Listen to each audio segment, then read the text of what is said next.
Le dessein en est pris, je pars, chère Théramène, et quitte le séjour de l'aimable Trézène. Dans le doute mortel dont je suis agité, je commence à rougir de mon oisiveté. Depuis plus de 6 mois, éloigné de mon père, j'ignore le destin d'une tête si chère. J'ignore jusqu'aux lieux qui le peuvent cacher. Et dans quel lieu, Seigneur, l'allez-vous donc chercher? Qui sait même, qui sait si le roi, votre père, veut que de son absence on sache le mystère? Et si lorsqu'avec vous nous tremblons pour ces jours, tranquilles et nous cachons de nouvelles amours, ce héros n'attend point qu'une amante abusée. Chère Théramène, arrête. Et respecte Thésée. De ces jeunes erreurs, désormais revenues, par un indigne obstacle il n'est point retenu. Et fixant de ses voeux l'inconstance fatale, Phèdre, depuis longtemps, ne craint plus de rival. Enfin, en le cherchant, je suivrai mon devoir. Et je fuirai ces lieux que je n'ose plus voir. Et depuis quand, Seigneur, craignez-vous la présence de ces paisibles lieux si chers à votre enfance, et dont je vous ai vu préférer le séjour au tumulte pompeux d'Athènes et de la cour? Quel péril, ou plutôt, quel chagrin vous en chasse? Cet heureux temps n'est plus. Tout a changé de face depuis que sur ces bords les dieux ont envoyé la fille de Minos et de Pasiphae.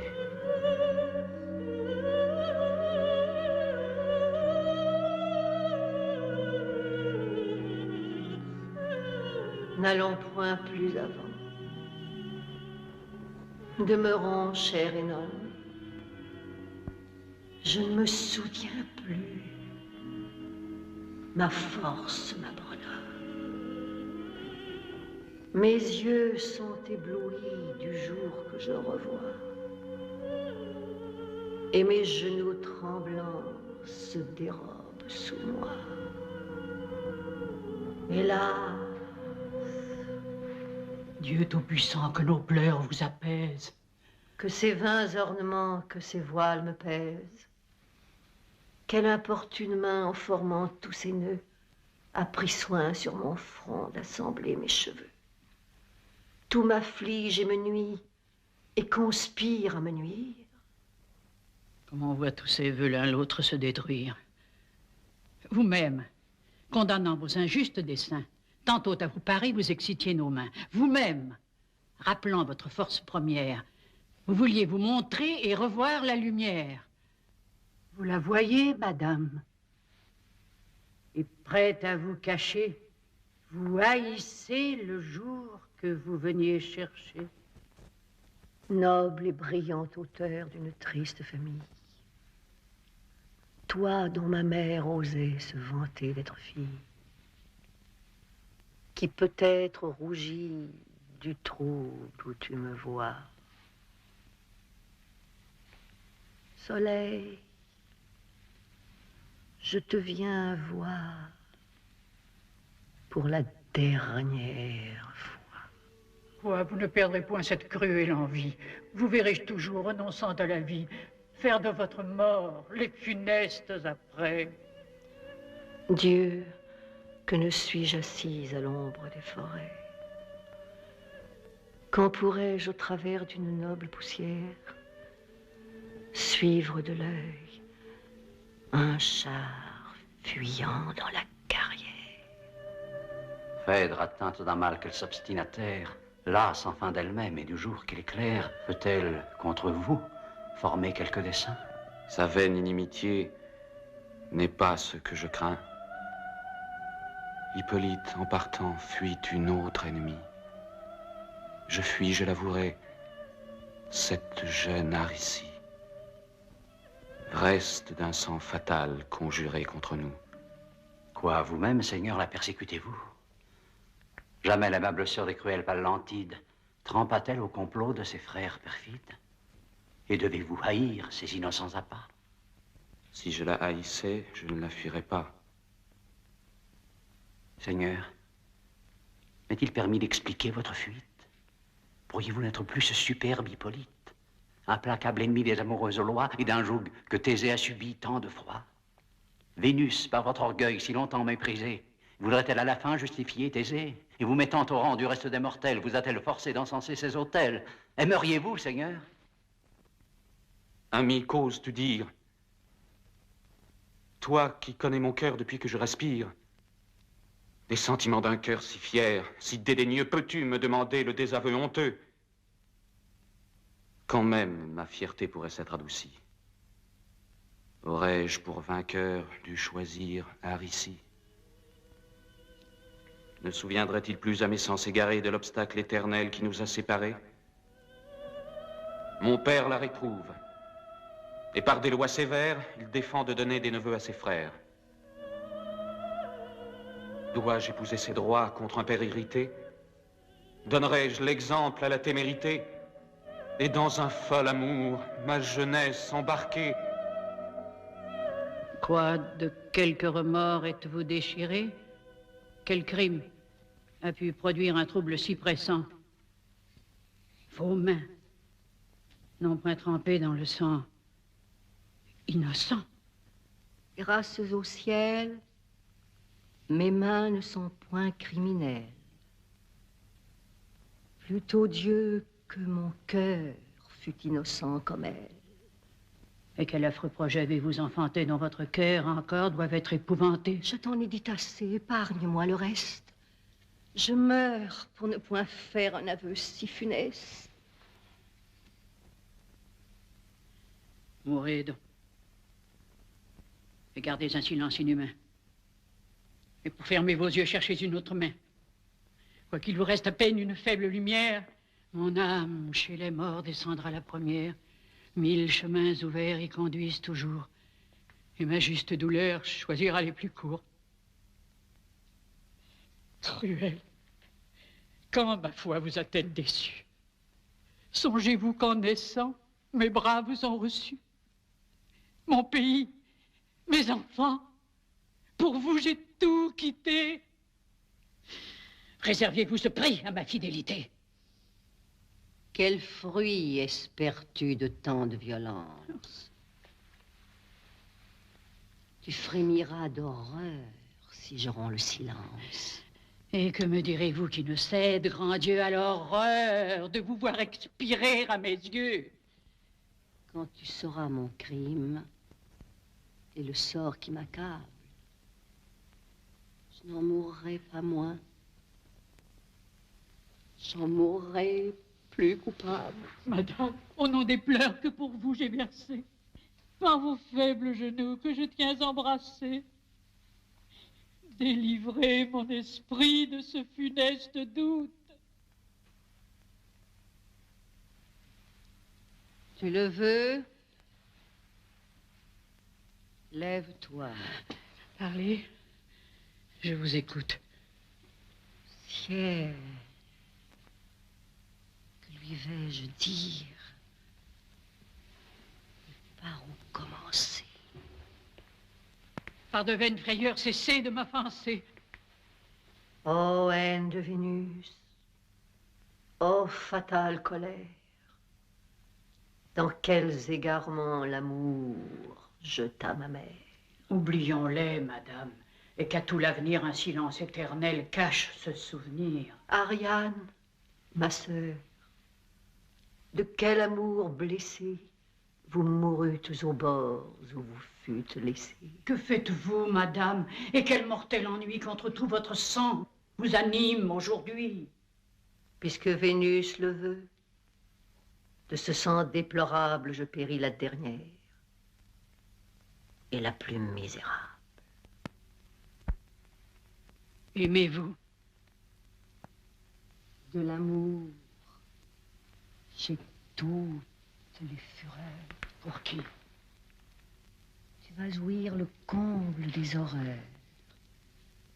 J'aime.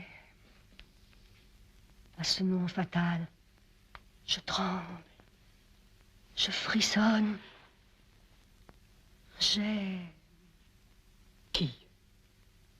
Tu connais ce fils de l'Amazone, ce prince si longtemps par moi-même opprimé? Hippolyte! Grand Dieu! C'est toi qui l'as nommé. Juste ciel. Tout mon sang dans mes veines se glace. Oh, désespoir! Oh, crime! Oh, déplorable race! Voyage infortuné! Rivage malheureux!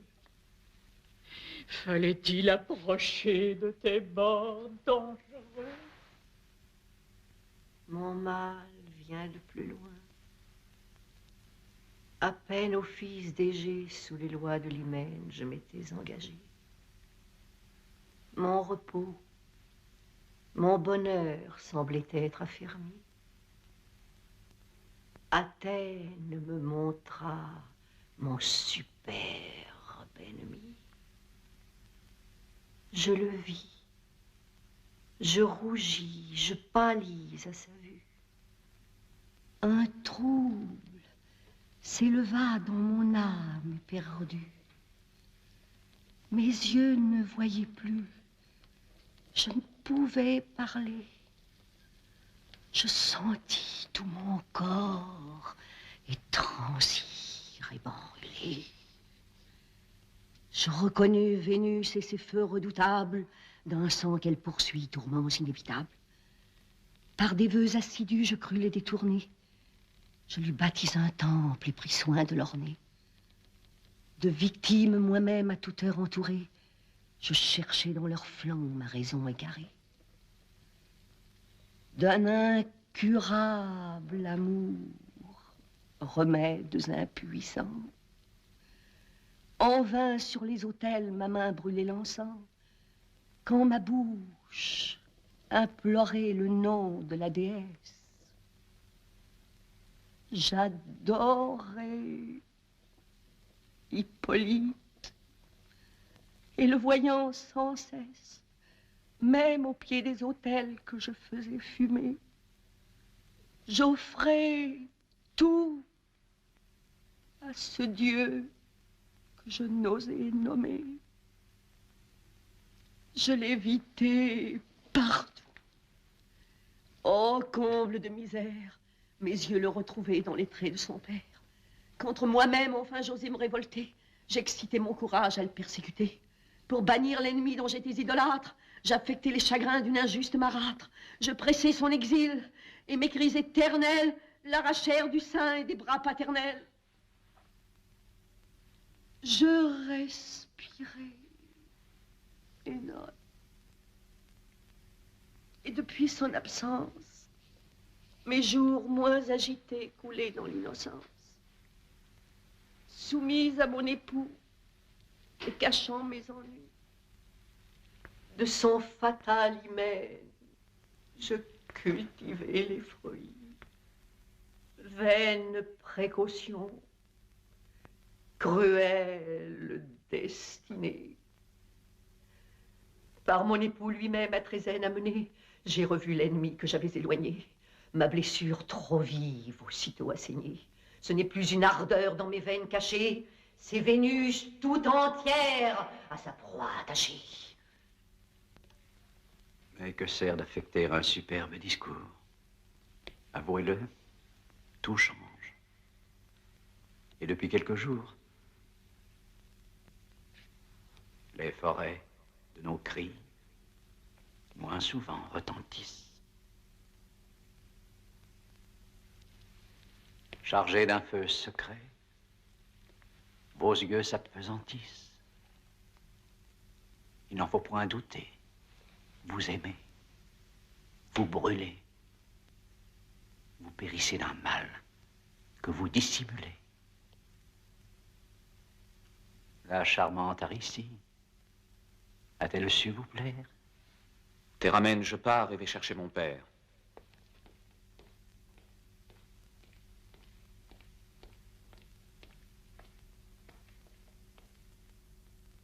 Je voudrais vous cacher une triste nouvelle, madame, mais il faut que je vous la révèle. La mort vous a ravi votre invincible époux, et ce malheur n'est plus ignoré que de vous. Ciel! Pour le choix d'un maître, Athènes se partage. Au prince, votre fils, L'un donne son suffrage, madame, et de l'État, l'autre oubliant les lois, au fils de l'étrangère ose donner sa voix. On dit même qu'au trône, une brigue insolente veut placer Aricie et le sang de Palante. Panope, c'est assez. La reine qui t'entend ne négligera point cet avis important.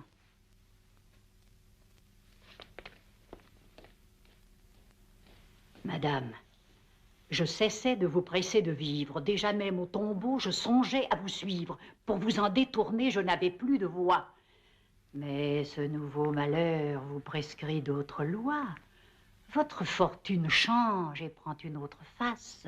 Le roi n'est plus, madame, il faut prendre sa place. Sa mort vous laisse un fils à qui vous vous devez. Esclave s'il vous perd, et roi si vous vivez. Sur qui dans son malheur voulez-vous qu'il s'appuie? Ses larmes n'auront plus de main qui les essuie. Et ses cris innocents portés jusques aux dieux iront contre sa mère, irriter ses aïeux. Vivez! Vous n'avez plus de reproches à vous faire. Votre flamme devient une flamme ordinaire. Thésée, en expirant, vient de rompre les nœuds qui faisaient tout le crime et l'horreur de vos feux. Hippolyte, pour vous, devient moins redoutable. Et vous pouvez le voir sans vous rendre coupable. Peut-être convaincu de votre aversion, il va donner un chef à la sédition. Détrompez son erreur, fléchissez son courage. Roi de ces bords heureux, Trézène est son partage, mais il sait que les lois donnent à votre fils les superbes remparts que Minerve a bâtis. Vous avez l'un et l'autre une juste ennemie. Unissez-vous tous deux pour combattre Aricie. Eh bien, à tes conseils, je me laisse entraîner. Vivons, si vers la vie on peut me ramener.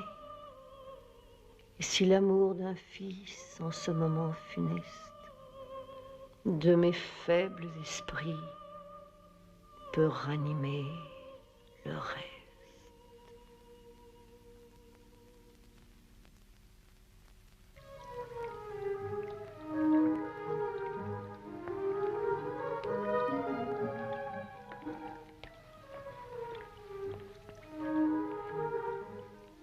Hippolyte demande à me voir en ce lieu.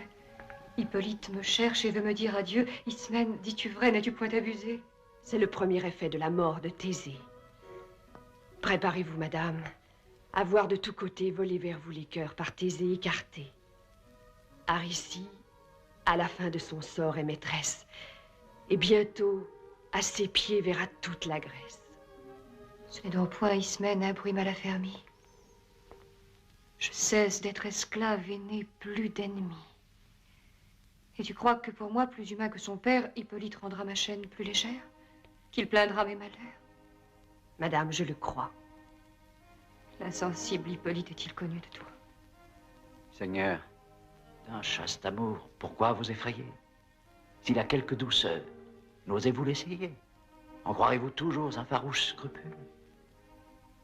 Craint-on de s'égarer sur les traces d'Hercule? Quel courage Vénus n'a-t-elle point dompté? Vous-même, où seriez-vous? Vous qui la combattez, si toujours Antiope, à ses lois opposées, d'une pudique ardeur, n'eût brûlé pour Thésée. Le nom d'amant, peut-être, offense son courage, mais il en a les yeux, s'il n'en a le langage. Que mon cœur, cher Ismène, écoute avidement un discours qui peut être un peu de fondement.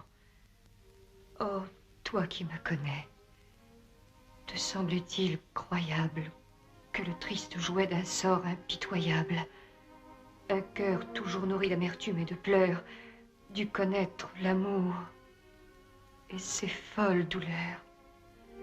Hippolyte aimerait. Par quel bonheur extrême aurais-je pu fléchir? Vous l'entendrez lui-même. Il vient à vous. Madame, Avant que de partir, j'ai cru de votre sort vous devoir avertir. Mon père ne vit plus. Ma juste défiance présageait les raisons de sa trop longue absence. La mort seule, bornant ses travaux éclatants, pouvait à l'univers le cacher si longtemps. Et dans cette treizaine, aujourd'hui mon partage de mon aïeul Pité, autrefois l'héritage, qui m'a sans balancer reconnu pour son roi, je vous laisse aussi libre et plus libre que moi. De tout ce que j'entends, étonnée et confuse, je crains qu'un songe ne m'abuse. Vous-même, en ma faveur, vous voulez vous trahir. N'était-ce pas assez de ne me point haïr et d'avoir si longtemps pu défendre votre âme de cette inimitié? Moi vous haïr, madame? Avec quelque couleur qu'on n'ait pas ma fierté, croit-on que dans ses flancs un monstre m'ait porté? Quel sauvage meurt, quelle haine endurcie pourrait en vous voyant n'être point adoucie? Et je pus résister au charme décevant. Quoi, Seigneur? Je me suis engagé trop avant. Je vois que la raison cède à la violence. Puisque j'ai commencé de rompre le silence, madame, il faut poursuivre. Il faut vous informer d'un secret que mon cœur ne peut plus renfermer. Vous voyez devant vous un prince déplorable, d'un téméraire orgueil exemple mémorable. Moi qui, contre l'amour, fièrement révolté, offert de ses captifs et longtemps insulté, qui, des faibles mortels, déplorant les naufrages, pensait toujours du bord contempler les orages, asservi maintenant sous la commune loi, par quel trouble me vois-je emporté loin de moi? Un moment a vaincu mon audace imprudente. Cette âme si superbe est enfin dépendante.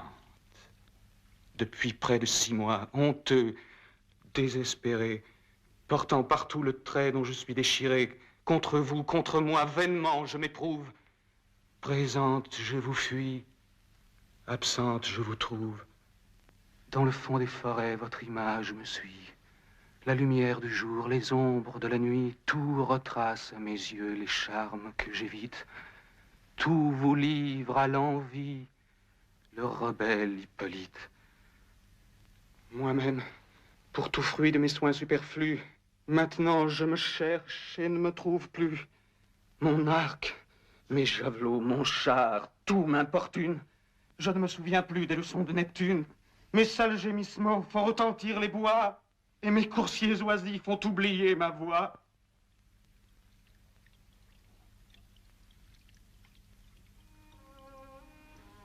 Peut-être le récit d'un amour si sauvage vous fait en m'écoutant rougir de votre ouvrage. D'un cœur qui s'offre à vous, quel farouche entretien.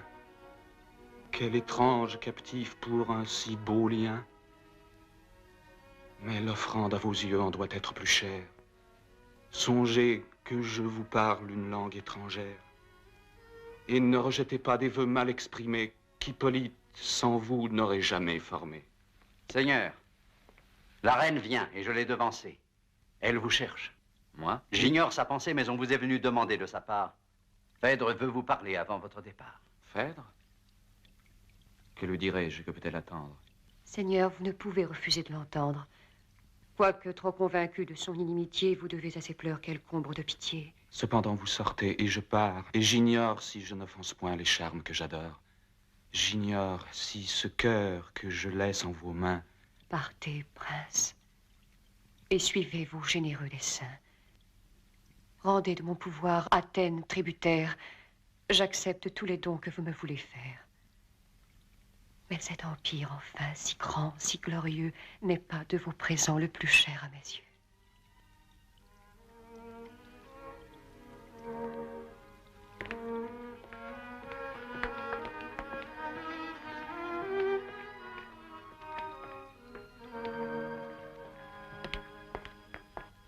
Ami, tout est-il prêt? Mais la reine s'avance. Va que pour le départ tout s'arme en diligence. Fais donner le signal, cours, ordonne. Et reviens me délivrer bientôt d'un fâcheux entretien. Le voici. Vers mon cœur, tout mon sang se retire. J'oublie en le voyant ce que je viens lui dire. Souvenez-vous d'un fils qui n'espère qu'en vous. On dit qu'un prompt départ vous éloigne de nous, Seigneur. À vos douleurs, je viens joindre mes larmes. Je vous viens pour un fils expliquer mes alarmes. Mais un secret remords agite mes esprits. Je crains d'avoir fermé votre oreille à ses cris. Je tremble que sur lui votre juste colère ne poursuive bientôt une odieuse mère. Des droits de ses enfants, une mère jalouse pardonne rarement au fils d'une autre épouse, madame, je le sais. Les soupçons importuns sont d'un second hymen les fruits les plus communs. Tout autre aurait pour moi pris les mêmes ombrages, et j'en aurais peut-être essuyé plus d'outrages. Ah, Seigneur, que le ciel, j'ose ici l'attester, de cette loi commune a voulu m'excepter. Qu'un soin bien différent me trouble et me dévore. Madame, il n'est pas temps de vous troubler encore. Peut-être votre époux voit encore le jour. Le ciel peut à nos pleurs accorder son retour. Neptune le protège. Et ce Dieu tutélaire ne sera pas en vain imploré par mon père. On ne voit point deux fois le rivage des morts, Seigneur. Puisque Thésée a vu les sombres bords, en vain vous espérez qu'un Dieu vous le renvoie, et l'avare Achéron ne lâche point sa proie. Que dis-je? Il n'est point mort, puisqu'il respire en vous. Toujours devant mes yeux, je crois voir mon époux. Je le vois, je lui parle, et mon cœur... Je m'égare, Seigneur, ma folle ardeur malgré moi se déclare. Je vois de votre amour l'effet prodigieux. Tout mort qu'il est, Thésée est présente à vos yeux. Toujours de son amour, votre âme est embrasée. Oui, prince, je languis, je brûle pour Thésée. Je l'aime.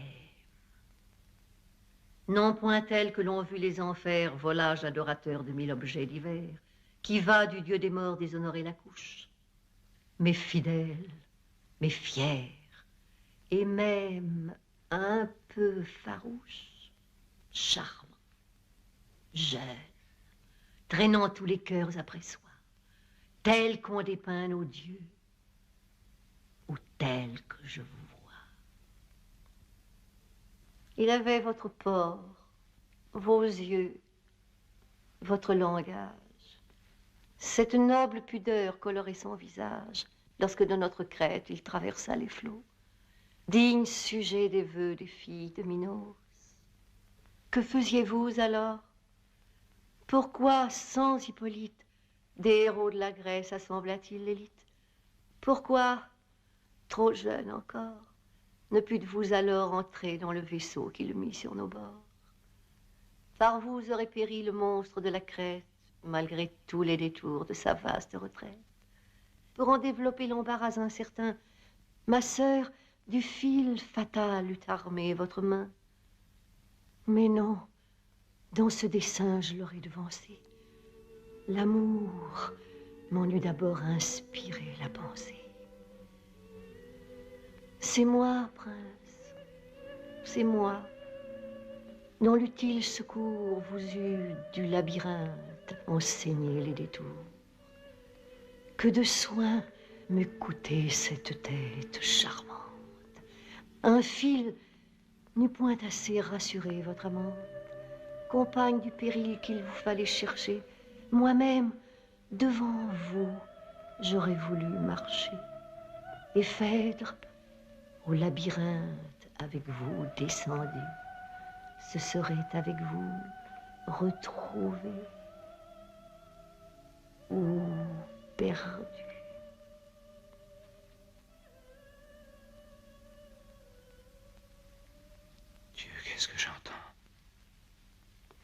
madame, oubliez-vous que Thésée est mon père et qu'il est votre époux?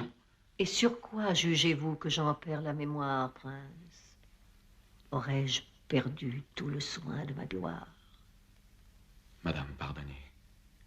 J'avoue, en rougissant, que j'accusais à tort un discours innocent. Ma honte ne peut plus soutenir votre vue. Et je vais... Cruel, tu m'as trop entendu. Je t'en ai dit assez pour te tirer d'erreur. Eh bien, connais donc Phèdre et toute sa fureur. J'aime. Ne pense pas qu'au moment que je t'aime, innocente à mes yeux, je m'approuve moi-même, ni que du fol amour qui trouble ma raison, ma lâche complaisance et nourrit les poisons. Objet infortuné des vengeances célestes, je m'abhorre encore plus que tu ne me détestes. Les dieux m'en sont témoins. Ces dieux qui dans mon flanc ont allumé le feu fatal à tout mon sang. Ces dieux qui se sont fait une gloire cruelle de séduire le cœur d'une faible mortelle. Toi-même, en ton esprit, rappelle le passé. C'est peu de t'avoir fui, cruel. Je t'ai chassé. J'ai voulu te paraître odieuse, inhumaine. Pour mieux te résister, j'ai recherché ta haine. De quoi m'ont profité mes inutiles soins? Tu me haïssais plus. Je ne t'aimais pas moins. Tes malheurs te prêtaient encore de nouveaux charmes. J'ai langui, j'ai séché dans les feux, dans les larmes. Il suffit de tes yeux pour t'en persuader. Si tes yeux, un moment, pouvaient me regarder. Que dis-je? Cet aveu que je te viens de faire, cet aveu si honteux, le crois-tu volontaire? Tremblante pour un fils que je n'osais trahir, je te venais prier de ne le point haïr. Faible projet d'un cœur trop plein de ce qu'il aime. Hélas, je ne t'ai pu parler que de toi-même. Venge-toi, punis-moi de nos dieux amours. Digne fils du héros qui t'a donné le jour, délivre l'univers d'un monstre qui t'irrite. La veuve de Thésée ose aimer Hippolyte. Crois-moi, ce monstre affreux ne doit point échapper. Voilà mon cœur. C'est là que ta main doit frapper. Impatient déjà d'expier son offense, au-devant de ton bras, je le sens qui s'avance. Frappe. Ou si tu le crois indigne de tes coups, si ta haine m'envie un supplice si doux, ou si d'un sang trop vil ta main serait trempée, au défaut de ton bras, prête-moi ton épée. Donne.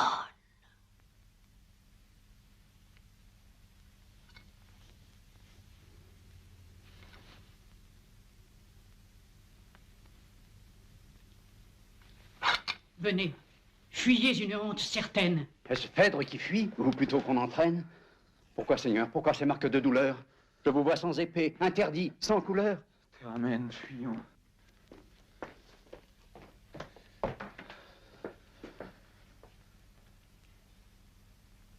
Ma surprise est extrême. Je ne puis sans horreur me regarder moi-même.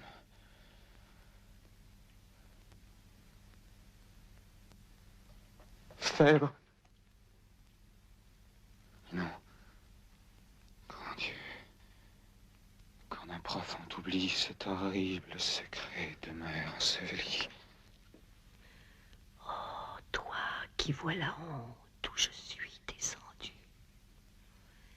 Implacable Vénus, suis-je assez confondu? Tu ne saurais plus loin pousser ta cruauté. Ton triomphe est parfait. Tout est très emporté. Cruel. Si tu veux une gloire nouvelle, attaque un ennemi qui te soit plus rebelle. Hippolyte te fuit, et bravant ton courroux, jamais à tes autels n'a fléchi les genoux. Ton nom semble offenser ses superbes oreilles. Déesse, venge-toi, nos causes sont pareilles. Qu'il est. Il faut d'un vain amour étouffer la pensée, madame. Rappelez votre vertu passée.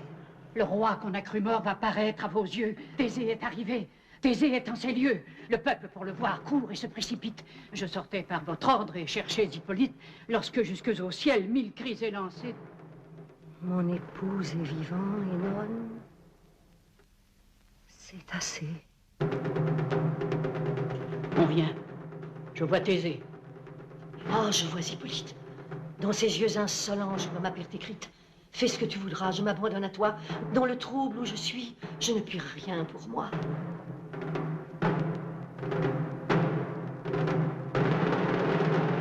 La fortune à mes yeux cesse d'être opposée, madame. Et dans vos bras, mais... Arrêtez, Thésée. Et ne profanez point des transports si charmants. Je ne mérite plus ces doux empressements. Vous êtes offensés. La fortune jalouse n'a pas en votre absence épargné votre épouse. Indigne de vous plaire et de vous approcher, je ne dois désormais songer qu'à me cacher.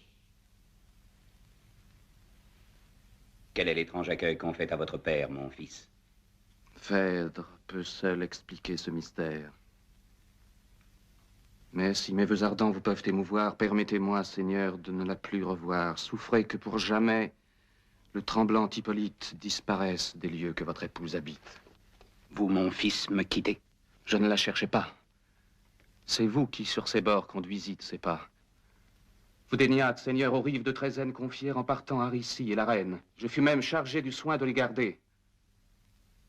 Mais quels soins désormais peuvent me retarder? Que vois-je? Quelle horreur dans ces lieux répandus fait fuir devant mes yeux ma famille éperdue.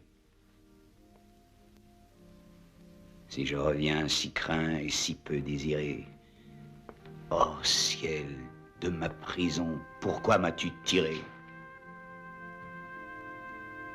Je n'avais qu'un ami. Son imprudente flamme du tyran de l'Épire allait ravir la femme.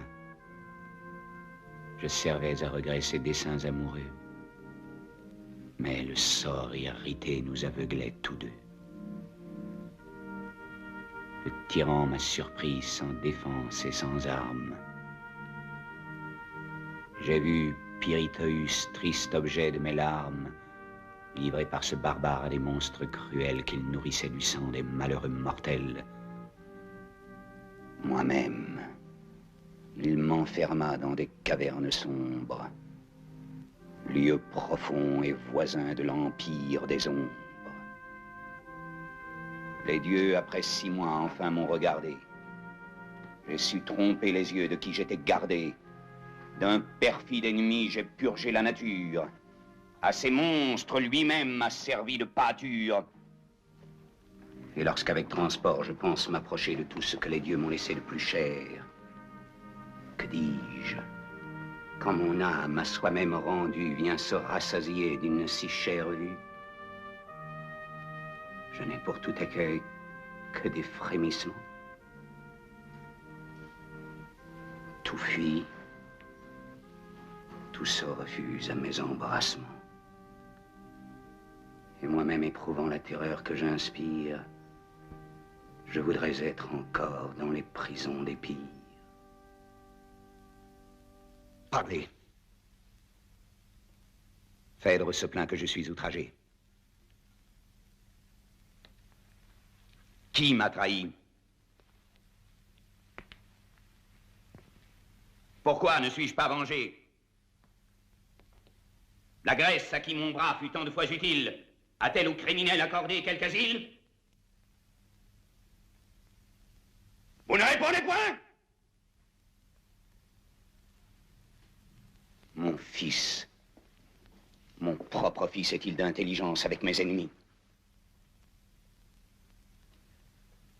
Entrons. C'est trop garder un doute qui m'accable. Connaissons à la fois le crime et le coupable. Que Phèdre explique enfin le trouble où je la vois.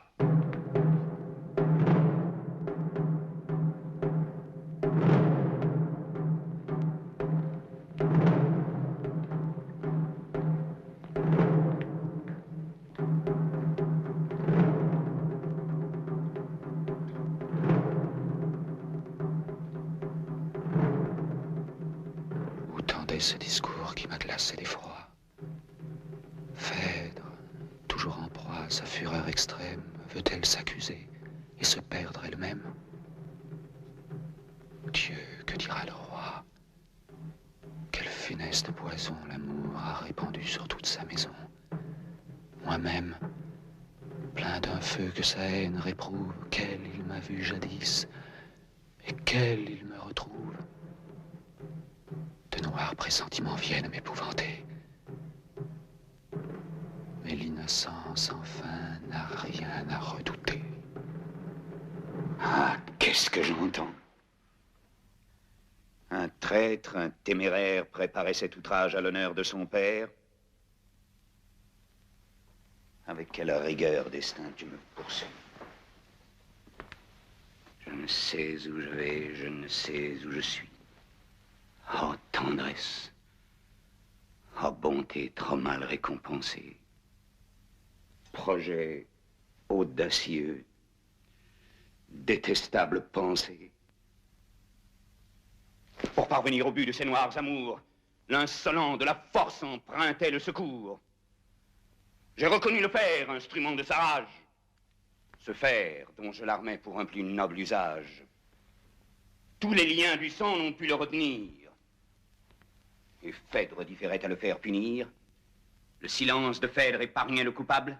Phèdre épargnait plutôt un père déplorable. Honteuse du dessein d'un amant furieux et du feu criminel qu'il a pris dans ses yeux, Phèdre mourait, Seigneur. Et sa main meurtrière éteignait de ses yeux l'innocente lumière. J'ai vu lever le bras, j'ai couru la sauver. Moi seul, à votre amour, j'ai su la conserver. Et, plaignant à la fois son trouble et vos alarmes, j'ai servi malgré moi d'interprète à ses larmes. Perfide. Il n'a pu s'empêcher de pâlir. De crainte, en m'abordant, je l'ai vu tressaillir. Je me suis étonné de son peu d'allégresse. Ses froids embrassements ont glacé ma tendresse. Mais ce coupable amour dont il est dévoré dans Athènes, déjà s'était-il déclaré? Seigneur, souvenez-vous des plaintes de la reine. Un amour criminel causa toute sa haine. Et ce feu dans Trézène a donc recommencé? Je vous ai dit, Seigneur, tout ce qui s'est passé, c'est trop laisser la reine à sa douleur mortelle. Souffrez que je vous quitte et me range auprès d'elle.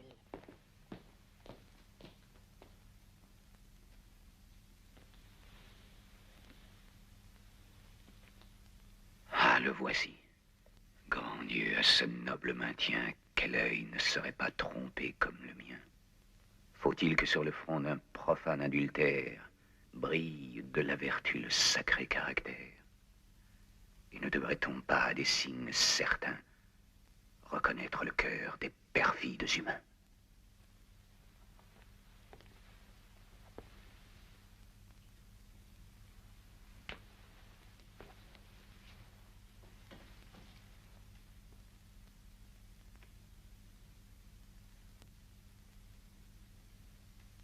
Puis-je Puis-je vous demander quel funeste nuage, Seigneur, a pu troubler votre auguste visage?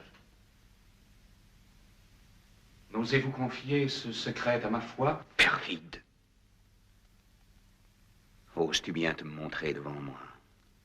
Monstre qui a trop longtemps épargné le tonnerre. Reste impur des brigands dont j'ai purgé la terre. Après que le transport d'un amour plein d'horreur jusqu'au lit de ton père a porté sa fureur, tu m'oses présenter une tête ennemie.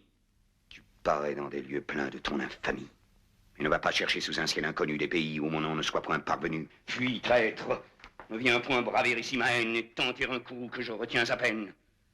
C'est bien assez pour moi de l'opprobre éternel d'avoir pu mettre au jour un fils si criminel, sans que ta mort encore honteuse à ma mémoire de mes nobles travaux vienne souiller la gloire. Fuis! Et si tu ne veux qu'un châtiment soudain t'ajoute au scélérat qu'a puni cette main, prends garde que jamais l'astre qui nous éclaire ne te voit en ces lieux mettre un pied téméraire. Fuis, dis-je, et sans retour précipitant tes pas, de ton horrible aspect, purge tous mes états. Et toi, Neptune? Et toi? Si jadis mon courage d'infâmes assassins nettoya ton rivage, souviens-toi que pour prix de mes efforts heureux, tu promis d'exaucer le premier de mes vœux. Je t'implore aujourd'hui. Venge un malheureux père. J'abandonne ce traître à toute ta colère. Étouffe dans son sang ses désirs effrontés. Thésée, à tes fureurs, connaîtra tes bontés. D'un amour criminel, Phèdre accuse Hippolyte. Un tel excès d'horreur rend mon âme interdite. Tant de coups imprévus m'accablent à la fois qu'ils m'ôtent la parole et m'étouffent la voix.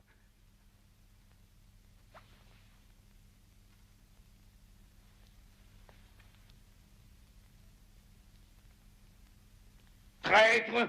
Tu prétendais qu'en un lâche silence, Phèdre ensevelirait ta brutale insolence. Il fallait en fuyant ne pas abandonner le fer, qui dans ses mains aide à te condamner. Ou plutôt il fallait, comblant ta perfidie, lui ravir tout d'un coup la parole et la vie. Un mensonge si noir, justement irréalité. Je devrais faire ici parler la vérité, Seigneur.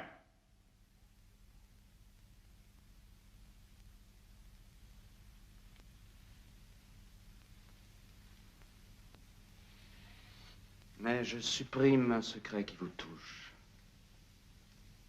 Approuvez le respect qui me ferme la bouche. Et sans vouloir vous-même augmenter vos ennuis, examinez ma vie et songez qui je suis. Quelques crimes toujours précèdent les grands crimes.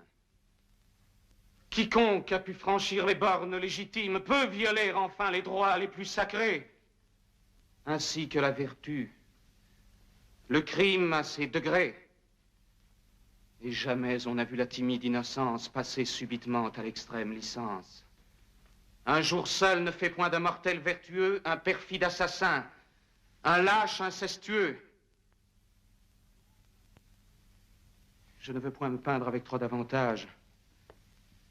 Mais si quelque vertu m'est tombée en partage, Seigneur, je crois surtout avoir fait éclater la haine des forfaits qu'on ose m'imputer. C'est par là qu'Hippolyte est connu dans la Grèce. J'ai poussé la vertu jusque à la rudesse. On sait de mes chagrins l'inflexible rigueur.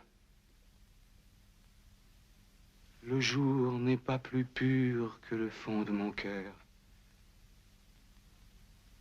Et l'on veut qu'Hippolyte, épris d'un feu profane... Oui, c'est ce même orgueil, lâche, qui te condamne. Je vois de tes froideurs le principe odieux. Phèdre seul charmait tes impudiques yeux. Et pour tout autre objet, ton âme indifférente dédaignait de brûler d'une flamme innocente. Non, mon père. Ce cœur, c'est trop vous le soleil, n'a point d'un chaste amour dédaigné de brûler.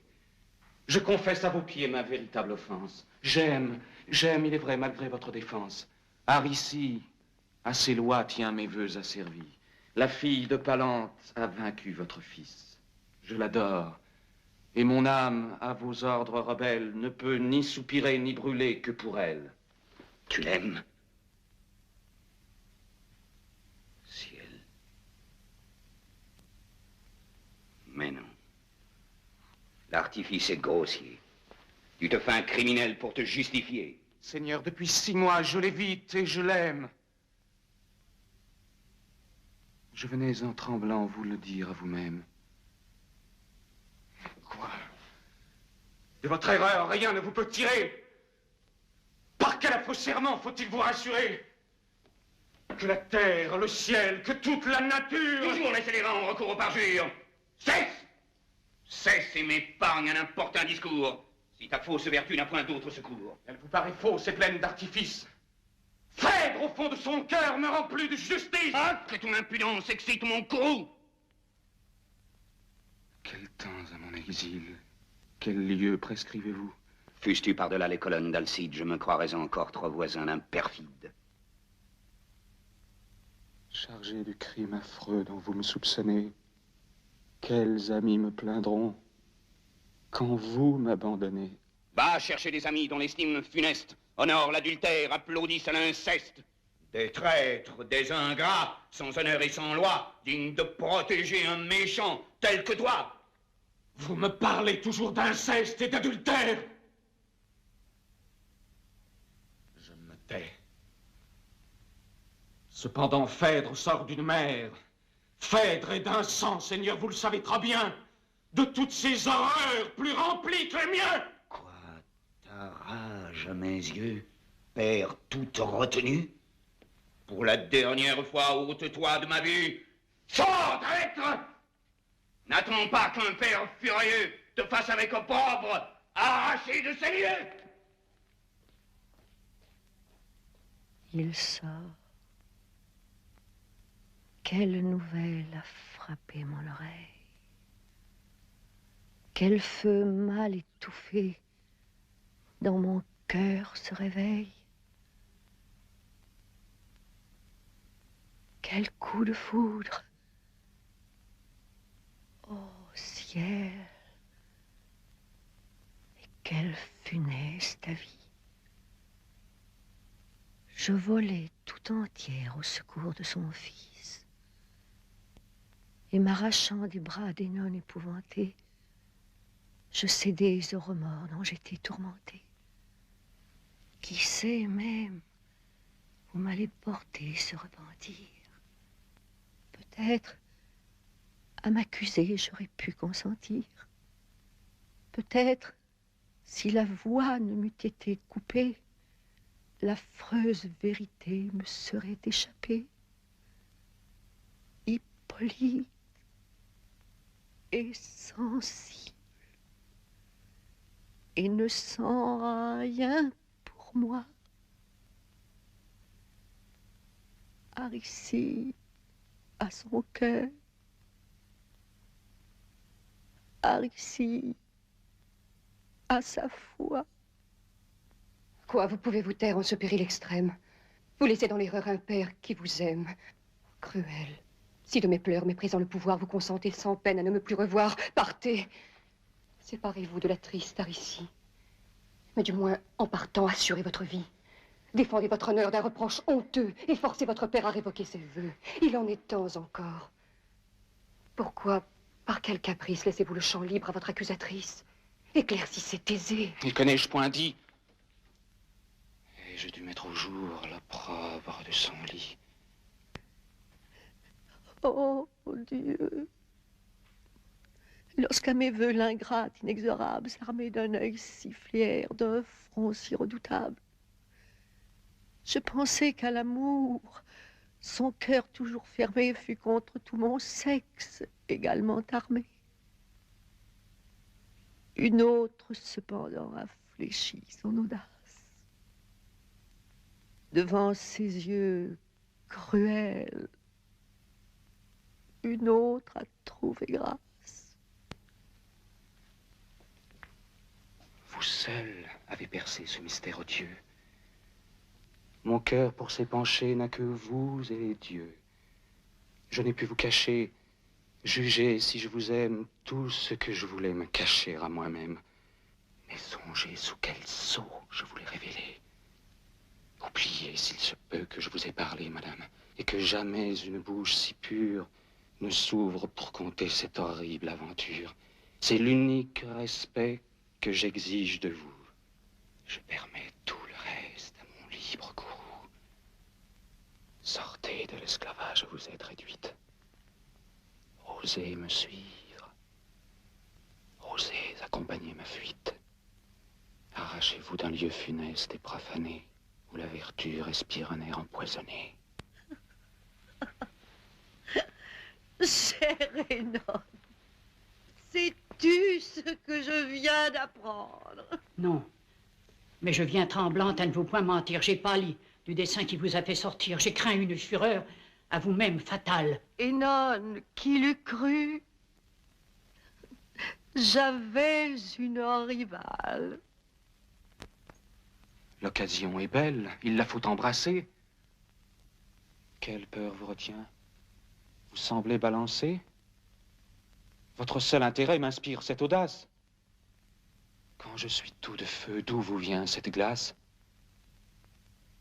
Sur les pas d'un banni, craignez-vous de marcher? Hélas, qu'un tel exil, Seigneur, me serait cher.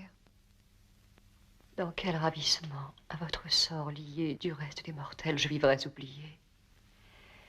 Mais n'étant point unie par un lien si doux, me puis-je, avec honneur, dérober avec vous? Mais vous m'aimez, Seigneur, et ma gloire alarmée... Non. Non, j'ai trop de soin de votre renommée. Un plus noble dessein m'amène devant vous. Fuyez vos ennemis et suivez votre époux. Il sait. Par quel char ont-ils trompé mes yeux? Comment se sont-ils vus? Depuis quand? Dans quel lieu? Tu le savais. Pourquoi me laissais-tu séduire? De leur furtive ardeur ne pouvais-tu m'instruire? Les a-t-on vus souvent se parler, se chercher? Dans le fond des forêts, allaient-ils se cacher?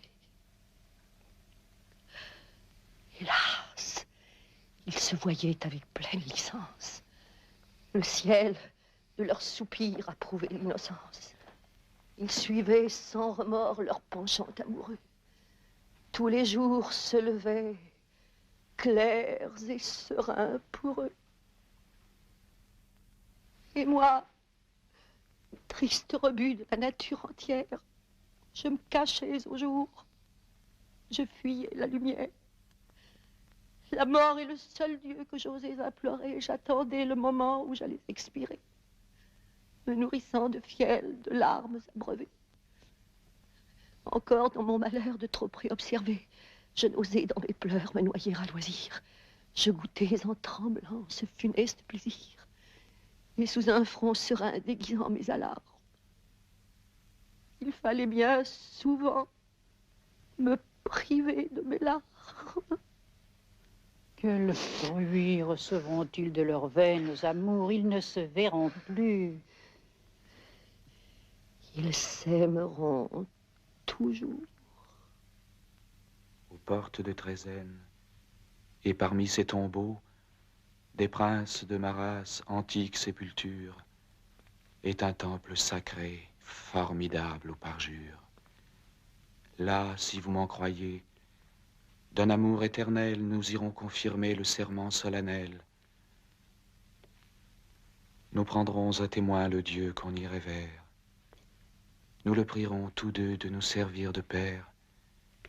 Des dieux les plus sacrés, j'attesterai le nom, et la chaste Diane, et l'auguste Junon, et tous les dieux enfin, témoins de mes tendresses, garantiront la foi de mes saintes promesses.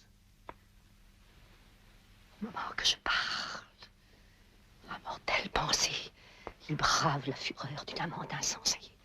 Malgré ce même exil qui va les écarter, qu'ils font 1000 serments de ne se point quitter. Non, je ne puis souffrir un bonheur qui m'outrage. Et non, prends pitié de ma jalouse rage. Il faut perdre ici. Il faut de mon époux, contre un sang qu'odieux, réveiller le courroux, qui ne se borne pas à des peines légères. Le crime de la sœur passe celui des frères. Dans mes jaloux transports, je le veux implorer. Que fais-je? Où ma raison se va-t-elle égarer? Moi, jalouse, et Thésée, celui que j'implore. Mon épouse est vivant, et moi, je brûle encore. Pour qui? Quel est le cœur où prétendent mes voeux?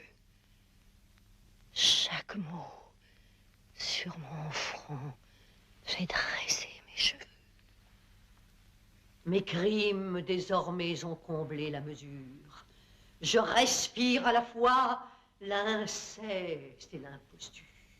Mes homicides mains, promptes à me venger, dans le sang qu'innocent brûle de se plonger. Misérable. Et je vis.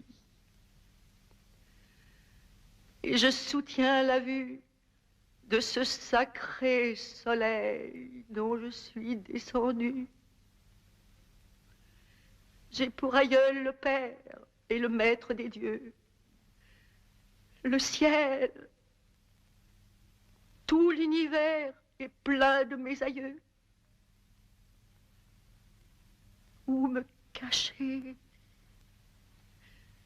Fuyons dans la nuit infernale. Mais que dis-je? Mon père y tient l'urde fatale. Le sort, dit-on, l'a mise en ses sévères mains. Minos juge aux enfers tous les pâles humains. Ah, combien frémira son ombre épouvantée lorsqu'il verra sa fille à ses yeux présentée, contrainte d'avouer tant de forfaits divers et des crimes peut-être inconnus aux enfers. Que diras-tu, mon père, à ce spectacle horrible? Je crois voir de ta main tomber l'urne terrible. Je crois te voir, cherchant un supplice nouveau, toi-même de ton sang devenir le bourreau. Pardonne. Un Dieu cruel a perdu ta famille. Reconnais sa vengeance aux fureurs de ta fille. Hélas, du crime affreux dont la honte me suit, jamais mon triste cœur n'a recueilli le fruit. Jusqu'au dernier soupir de malheur poursuivi, je rends dans les tourments une pénible vie. Et repoussez, madame, une injuste terreur. Regardez d'un autre œil une excusable erreur. Vous aimez, on ne peut vaincre sa destinée. Par un charme fatal, vous fûtes entraînée. Est-ce donc un prodige inouï parmi nous? L'amour n'a-t-il encore triomphé que de vous? La faiblesse aux humains n'est que trop naturelle. Mortel, subissez le sort d'une mortelle. Vous vous plaignez d'un joug imposé dès longtemps. Les dieux même, les dieux de l'Olympe habitant qui d'un bruit si terrible épouvante les crimes, ont brûlé quelquefois de feux illégitimes. Qu'entends-je? Quel conseil ose-t-on me donner? Ainsi donc, jusqu'au bout, tu veux m'empoisonner. Malheureuse, voilà comme tu m'as perdue. Au jour que je fuyais, c'est toi qui m'as rendue. Tes prières m'ont fait oublier mon devoir. J'ai vité Hippolyte et tu me l'as fait voir. De quoi te charges-tu? Pourquoi ta bouche impie a-t-elle, en l'accusant, osé noircir sa vie? Il en mourra peut-être.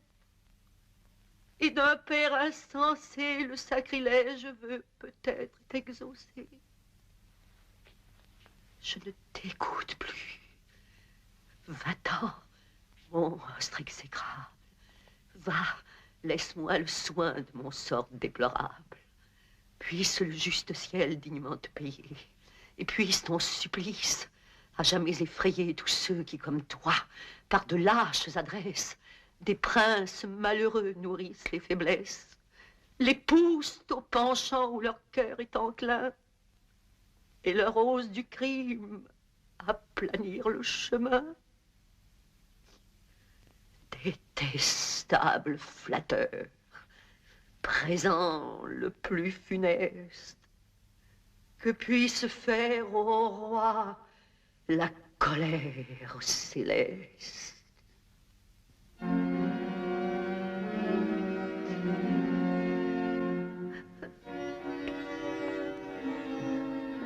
Oh Dieu, pour la servir, j'ai tout fait, tout quitté, et j'en reçois ce prix. Je l'ai bien mérité. Dieu, éclairez mon trouble et daignez à mes yeux montrer la vérité que je cherche en ces lieux.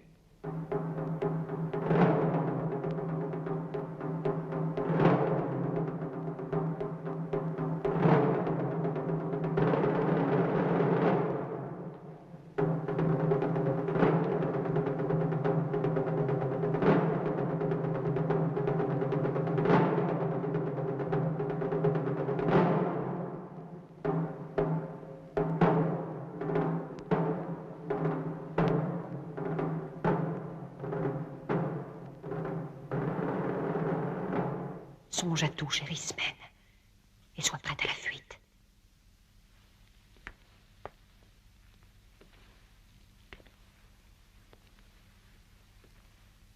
Vous changez de couleur et semblez interdite, madame. Que faisait Hippolyte en ces lieux? Seigneur, il me disait un éternel adieu. Vos yeux ont su dompter ce rebelle courage? Et ces premiers soupirs sont votre heureux ouvrage? Seigneur, je ne vous puis nier la vérité. De votre injuste haine, il n'a pas hérité. Il ne me traitait point comme une criminelle. J'entends. Il vous jurait une amour éternel. Ne vous assurez pas sur ce cœur inconstant, car à d'autres que vous, il en jurait autant. Lui, Seigneur. Vous deviez le rendre moins volage. Comment souffriez-vous cet horrible partage? Et comment souffrez-vous que d'horribles discours d'une si belle vie osent noircir le cours? Avez-vous de son cœur si peu de connaissance? Discernez-vous si mal le crime et l'innocence? Non. Vous voulez en vain couvrir son attentat. Votre amour vous aveugle en faveur de l'ingrat. Mais j'en crois des témoins certains, irréprochables. J'ai vu couler des larmes véritables. Prenez garde, Seigneur. Aux invincibles mains ont de monstres sans nombre affranchi les humains. Mais tout n'est pas détruit. Et vous en laissez vivre un. Votre fils, Seigneur, me défend de poursuivre. Instruite du respect qu'il veut vous conserver, je l'affligerais trop si j'osais achever. J'imite sa pudeur et fuis votre présence pour n'être pas forcée à rompre le silence.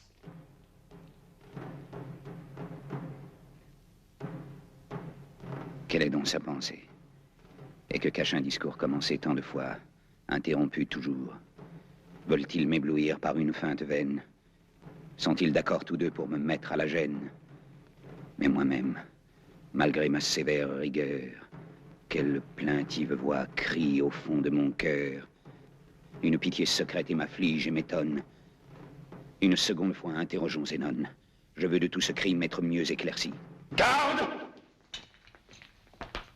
Kenon sorte et vienne seul ici. J'ignore le projet que la reine médite, Seigneur, mais je crains tout du transport qu'il agite. Un mortel désespoir sur son visage est peint. La pâleur de la mort est déjà sur son teint. Déjà, de sa présence, avec honte chassée, dans la profonde mer, Hénon s'est lancé. On ne sait point d'où part ce dessein furieux, et les flots pour jamais l'ont ravi à nos yeux. Qu'entends-je? Son trépas n'a point calmé la reine. Le trouble semble croître en son âme incertaine. Daignez la voir, Seigneur. Daignez la secourir. Oh ciel. Hénon est morte. Et Phèdre veut mourir. Qu'on rappelle mon fils, qu'il vienne se défendre. Qu'il vienne me parler. Je suis prêt de l'entendre.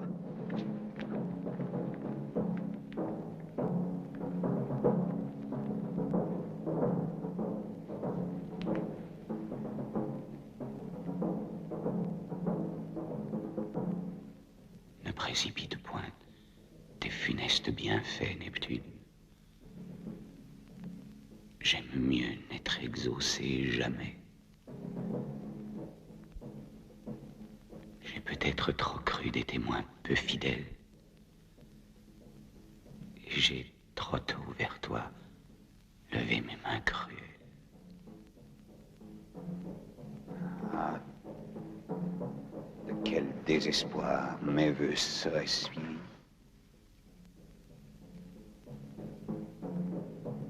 Théramène, laisse-toi.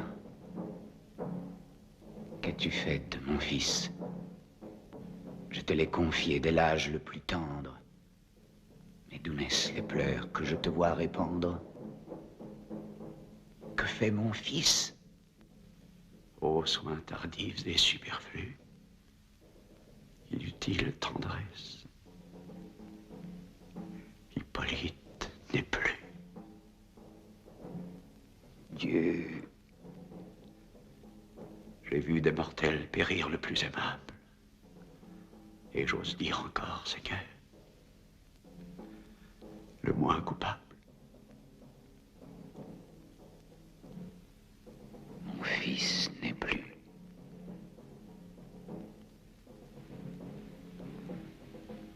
Et quoi quand je lui tends les bras? Les dieux impatients ont hâté son trépas. Quel coup me l'a ravi! Quelle foudre soudaine!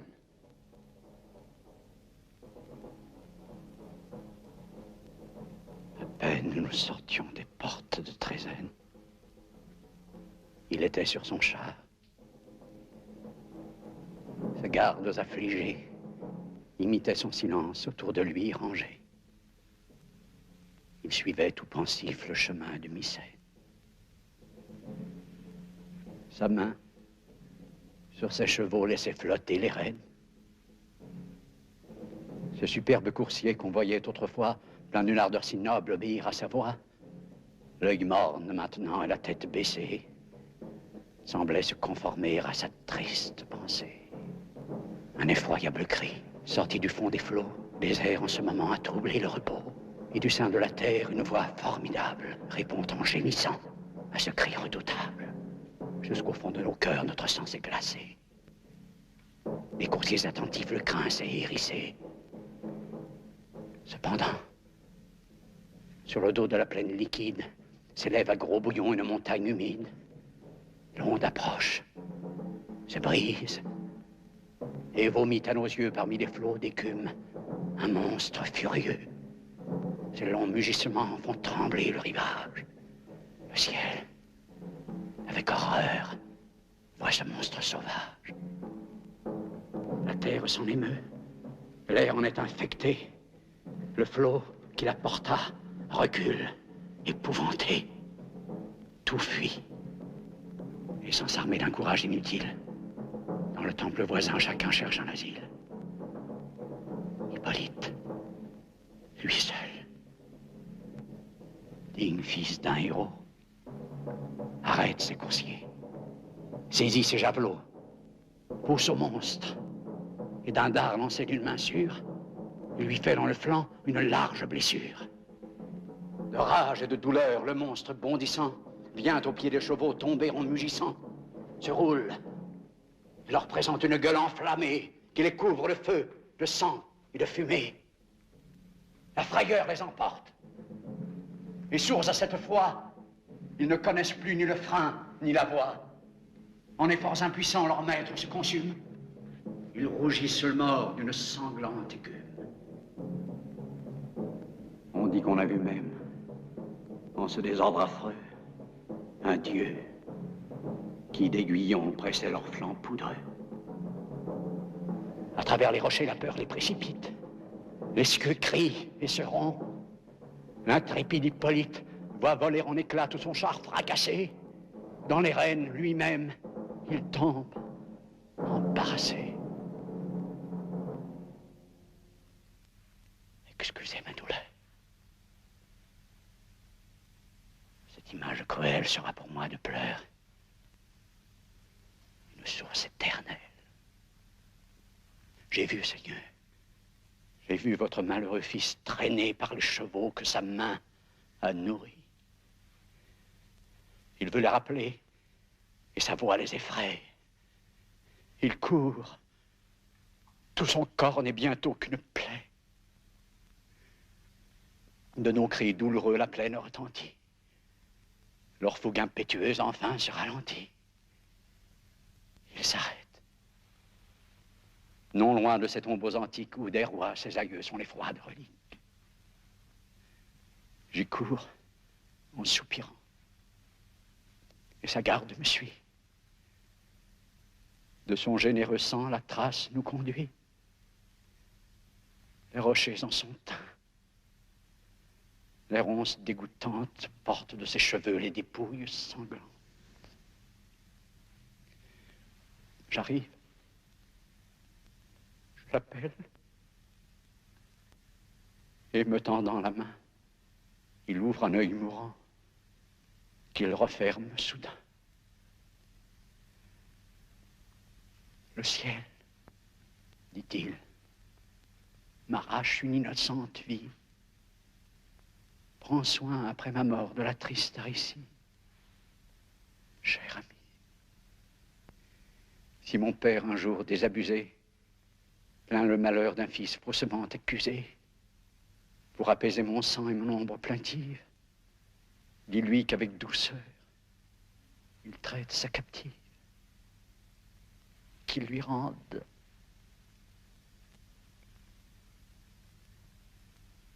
à ces mots. Ce héros, expiré, n'a laissé dans mes bras qu'un corps défiguré. Triste objet, où des dieux triomphe la colère, et que méconnaîtrait l'œil même de son père.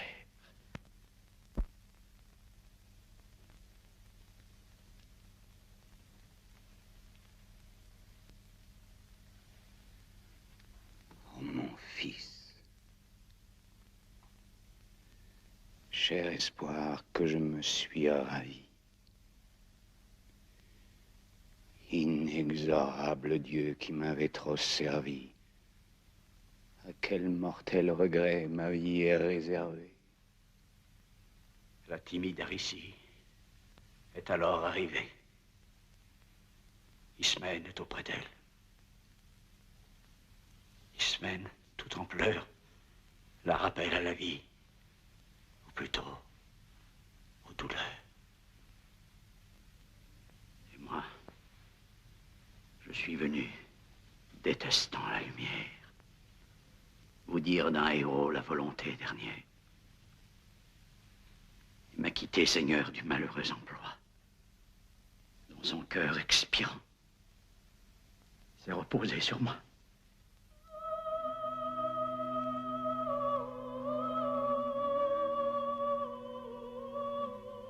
Mais j'aperçois venir ce mortel ennemi.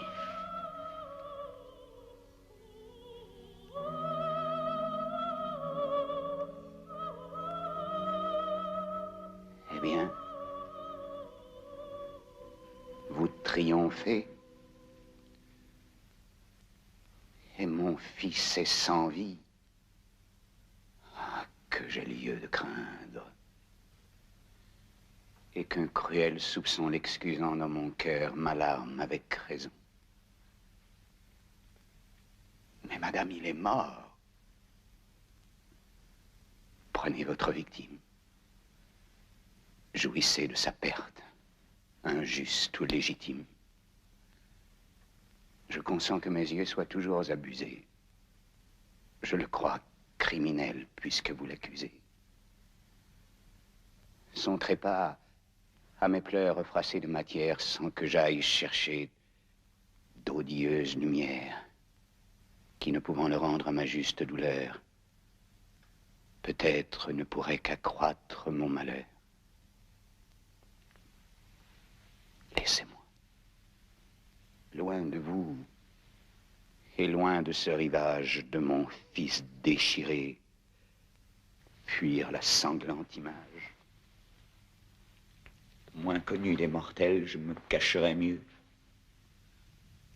Je hais jusque aux soins dont m'honorent les dieux. Et je m'en vais pleurer leur faveur meurtrière sans plus les fatiguer d'inutiles prières. Quoi qu'ils fissent pour moi, leur funeste bonté ne me saurait payer de ce qu'ils m'ont ôté. Non, Thésée. Il faut rompre un injuste silence. Il faut à votre fils rendre son innocence. Il n'était point coupable.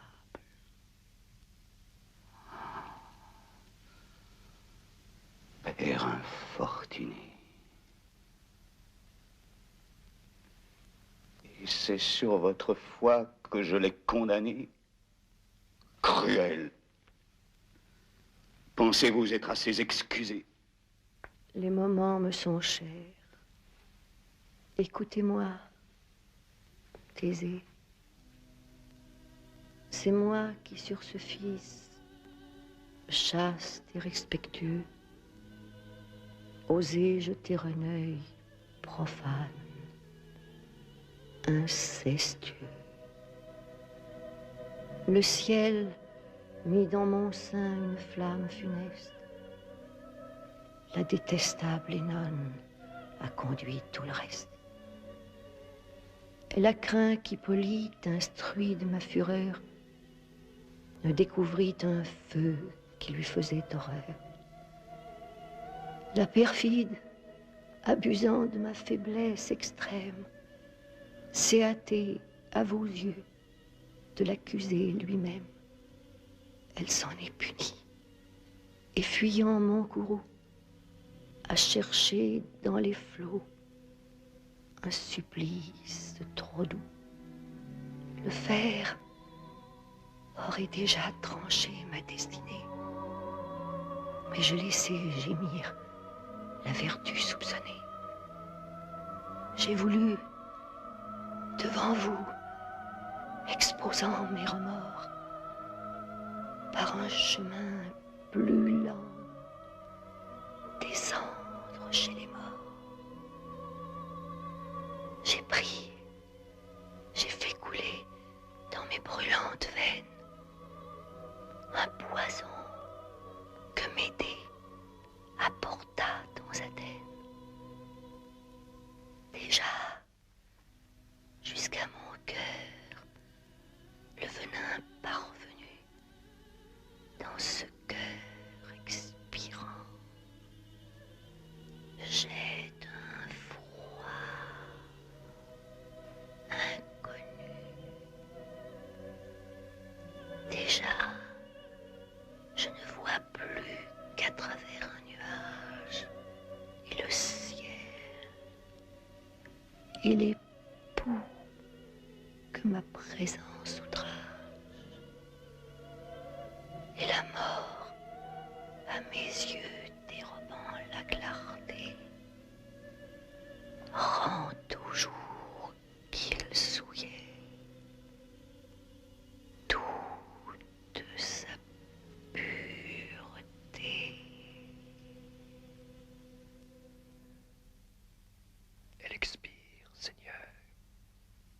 une action si noire que ne peut avec elle expirer la mémoire.